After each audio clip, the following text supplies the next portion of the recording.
Olá pessoal, eu acabei de gravar um vídeo sobre o desenvolvimento de um recital e não sobre sobre uma experiência que eu tive com um recital que me trouxe algumas reflexões sobre o desenvolvimento técnico que é necessário para termos uma expressão da alma. E eu lembrei também de uma outra questão importante que é uma coisa mais simples e mais direta, que é o quão bom é compartilhar um momento de arte. E que essa experiência do recital me fez lembrar disso, né? Acho que eu estava realmente precisando de um momento para poder ouvir um pouco, né? Apesar de escutar música constantemente, né? E trabalhar com isso, é diferente quando você aprecia alguém desenvolvendo algo ao vivo, né? E tocando não somente como um estudo, como um exercício, mas como uma apresentação. É diferente. É diferente. Aí você pode colocar o que você quiser, né? Porque as emoções, né, que estão à flor da pele, ou porque as pessoas estão ali dando o melhor de si, ou por causa de uma energia transcendente e superpotente, não importa. O motivo que você colocar, ele para mim é indiferente, porque o que me é interessante, o que me importa de fato, é que é diferente você ouvir uma apresentação ao vivo e tocada, feita para ser apreciada, não tocada para ser estudada, tocada para ser analisada, como é o trabalho de um professor, que busca constantemente encontrar as inconsistências que estão no toque do aluno, na sua interpretação e naquilo que ele está desenvolvendo. E faz parte do trabalho, né? Antes que me vejam como alguém sádico, né? Mas não se trata disso, se trata de buscar uma perfeição o máximo possível, não porque somos loucos em relação a isso, mas porque faz parte do processo, né? Você ir buscando esse aperfeiçoamento. Sabemos que a perfeição não existe, não é desse mundo, e que a única coisa perfeita é Deus, mas a ideia é que a gente esteja sempre se trabalhando para que estejamos sempre nos melhorando. Eu falei justamente da disciplina nesse último vídeo. Mas o que eu queria trazer aqui é uma outra ideia. Dentro do meu processo, do meu método, eu desenvolvo uma ideia sobre a utilidade da arte em seus níveis. Então eu desenvolvo através do nível técnico, do nível social e do nível espiritual. E pensando no elemento individual, técnico, né? A própria técnica já é uma resposta para isso. Para qual a utilidade da arte? Porque a técnica é justamente a filha da disciplina, e a disciplina nos capacita, nos possibilita expressar melhor a nossa alma, conhecer melhor nós mesmos. Isso foi o que eu coloquei no último vídeo, né? Mas em se tratando do aspecto social, existe algumas questões, mas o mais forte que nos é conhecido até hoje é a questão da catarse, onde a catarse é desenvolvida por Aristóteles na sua poética. Ele emprega esse termo, né? Ele toma emprestado esse termo da medicina e significa a mesma coisa que purgação, purificação, limpeza. A catarse, enquanto um elemento de purificação, vai tratar sempre de coisas que são complicadas de serem trabalhadas. De certa forma, são como tabus, né? E que coloca o personagem principal, que não é um personagem vicioso, não é nenhum vagabundo, não é nenhum mentiroso, mas sim um personagem que é virtuoso, que tem as suas potências, que tem as suas a sua busca e sua, vamos dizer assim, sua piedade. Piedade no sentido mais antigo, que trata da correta dedicação aos deuses, né? Então ele já é um ser religioso, né, que traz em si um desejo do bem, do bom, colocando isso porque em contraste do que a gente está acostumado com as obras atuais, a gente encontra muitos personagens falhos e que são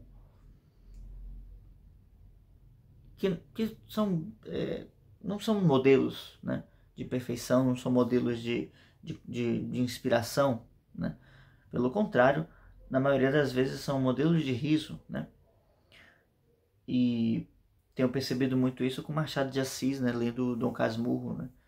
Estou agora entrando na reta final e tem sido muito interessante perceber isso, mas o quão engraçado ele coloca os personagens mais baixos assim.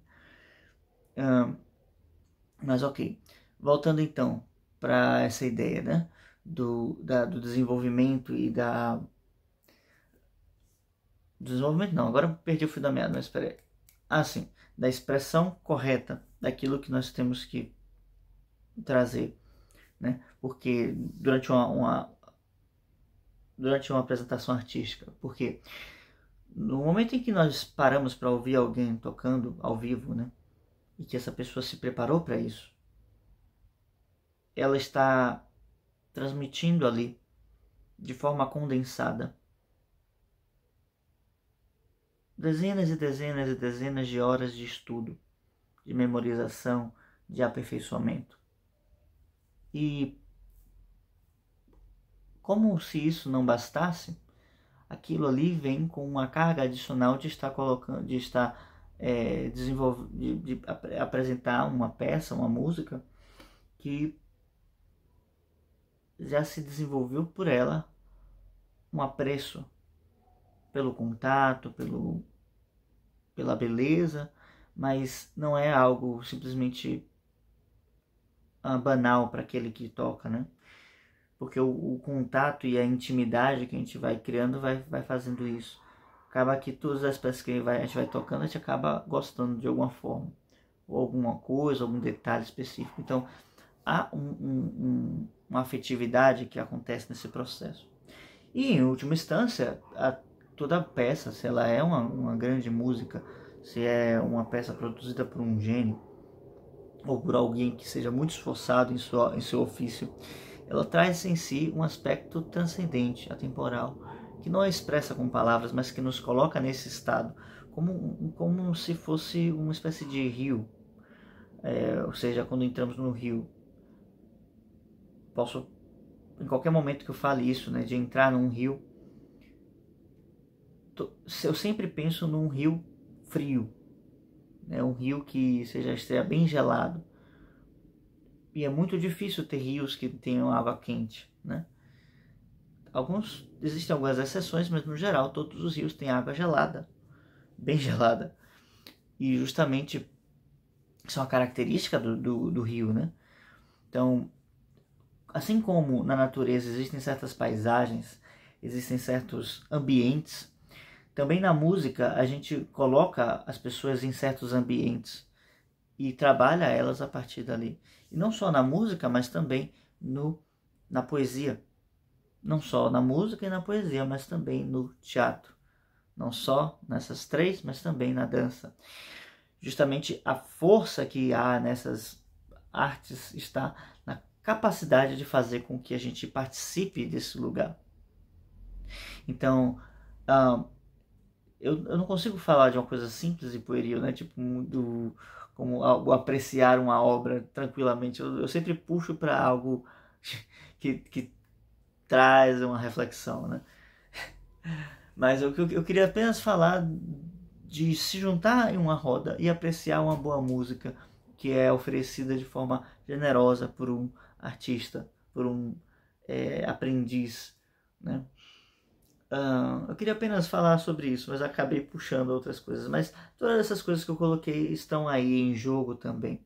Mas como uma forma mais simples e direta de apreciarmos as coisas, esse simples sentar ao redor de uma fogueira, ao redor de uma mesa, compartilhar algum tipo de de alimento, ou não, né? Ou não.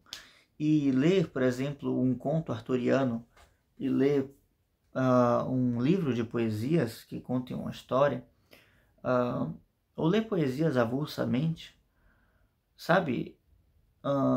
Estar todos reunidos em torno de uma ideia. Isso é uma imagem bonita para se ter. Então, colocar todos ao redor de uma mesa e em cima desta mesa colocar as obras que nós vamos apreciar. Então, estamos todos reunidos em torno dessas ideias. Fomos, assim, de certa forma, invocados para presenciá-las, para poder compartilhá-las, entrar em um estado de comunhão, em que eu comunico uma verdade que está ali naquela obra e, de certa forma, essa verdade também comunica algo que está em meu coração e no coração dos demais também.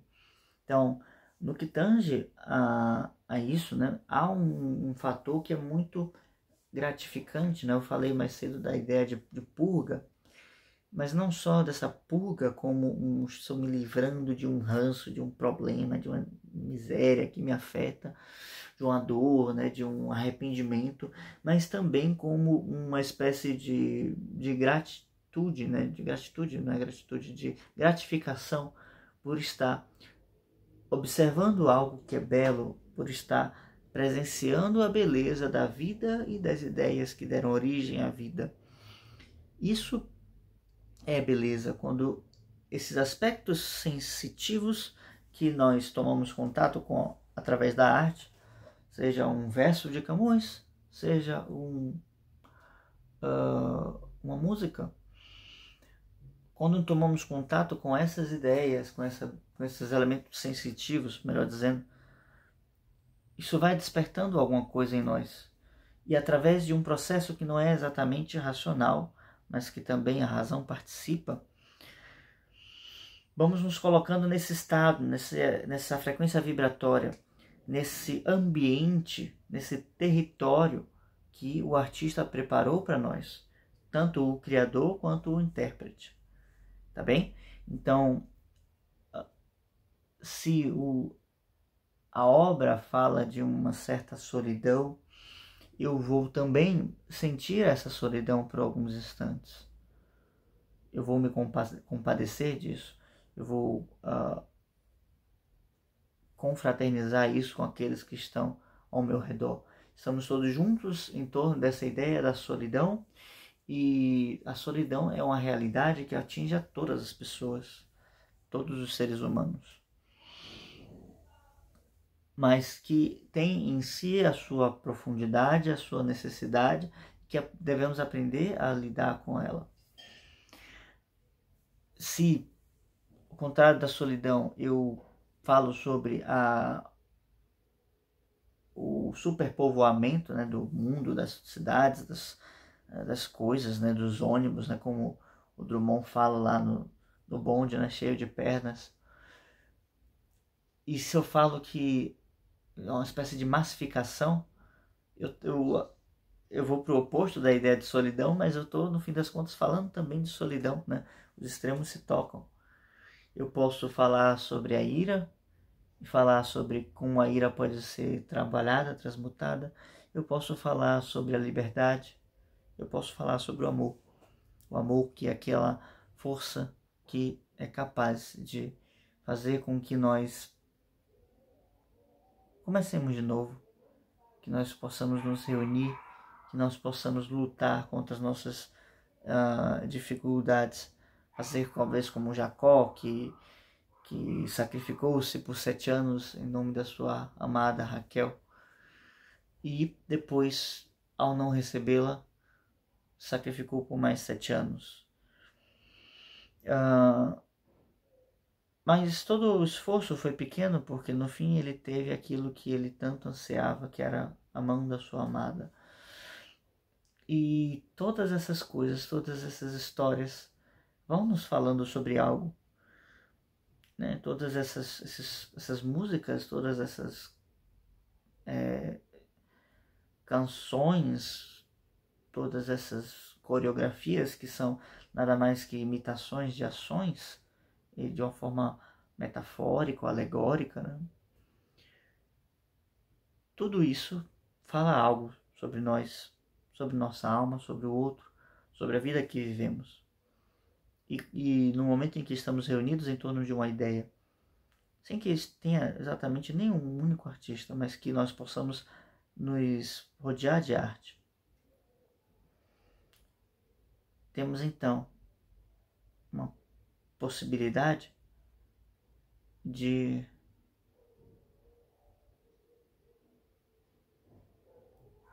aprender sobre essas coisas, de poder conhecer um pouco do movimento que a nossa alma ou fez ou pode fazer, porque também na arte se encontram as possibilidades adormecidas do nosso coração. Tá bem? Então, para hoje era apenas isso que eu queria trazer, um pouco de reflexão acerca disso, né? Às vezes é necessário nós apreciarmos, né, corretamente as coisas, né? E fica esse vídeo aqui como um aspecto da filosofia da arte que gostaria de compartilhar com vocês.